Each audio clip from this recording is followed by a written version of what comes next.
Kuis Tajwid Part 8. Jawab dulu, baru semak jawapan. Jom kita mulakan. Soalan yang pertama. Apakah hukum tajwid mim mati bertemu dengan huruf nun? A. Izhar halki, B. Izhar syafawi.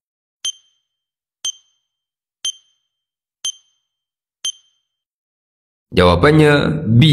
Izhar syafawi. Seterusnya, bagaimana cara bacaan mim mati? A. Jelas tanpa dengung, B. Dengung 2 harakat.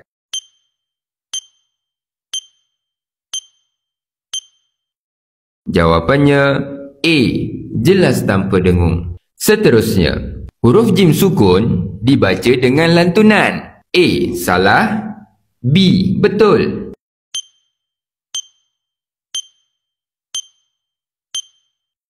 Jawapannya B. Betul. Seterusnya, huruf H yang berbaris atas dibaca berapa harakat? A. 2 harakat, B.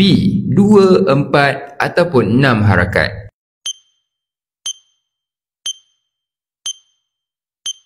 Jawapannya A.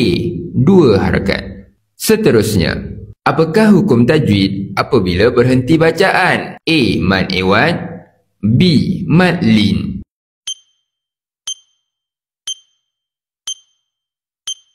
Jawapannya A.